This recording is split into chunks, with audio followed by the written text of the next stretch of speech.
would first like to point out what my opponent had said, that when you first start to drive, when you're 16, you need to gain experience and stuff.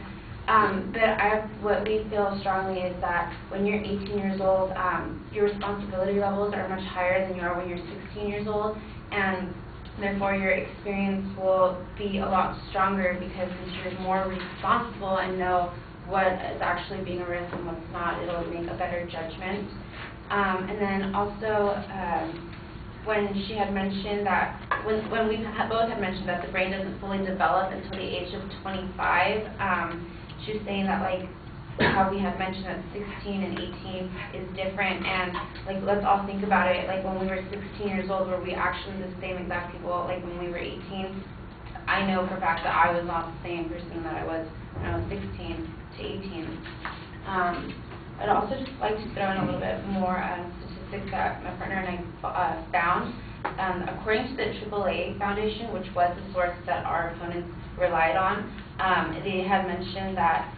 an analysis had showed that from 1995 through 2004, crashes involving 15, 16, and 17-year-olds, not 18-year-olds, claimed the lives of 30,917 people nationwide, in which only 11,177 were the teen drivers themselves.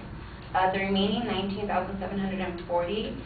included 9,847 passengers of the teen drivers and 7,477 occupants of other vehicles operated by the drivers at least 18 years of age, 2,323 non-motorists. The analysis also shows that 12,413 of these fatalities occurred in single vehicle crashes involving only the vehicle operated by the teen drivers. Also, with another example was that a lot of teenagers are getting jobs, and it's another responsibility that is added. Our argument towards that is for 16 years of a teenager's life or a child's life growing up, parents have to drive them, and public transportation is actually available everywhere, and walking a couple miles is not going to hurt anybody. You're saving the lives rather than, like, with a little exercise to, like, saving your own actual life. And another statistic I'd like to point out is that 16-year-olds are more likely to crash within their first year of driving, and 1 in 5 16-year-old males and 1 in 10 16-year-old girls will have a driving accident their first year of driving, and this is a statistic that we found by the National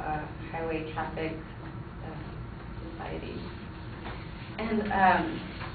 a last point that I would like to, a couple more points that I would like to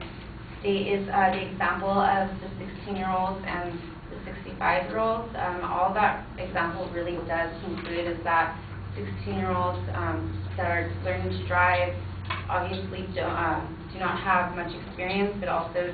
65-year-olds, but that's going to a whole separate other issue, and basically, we just need to be retested and stuff like that. And then the last point that Sabrina had mentioned was the camera in the car, and that it would be something that parents would want to enforce more on their children. But how do we actually know that parents are going to take responsibility in enforcing on what their child is going to do? A parent who is responsible on taking away their child's privileges could only think of themselves and how they're just tired of driving their child around, so that's no actual strong evidence to really support what the changes that could happen.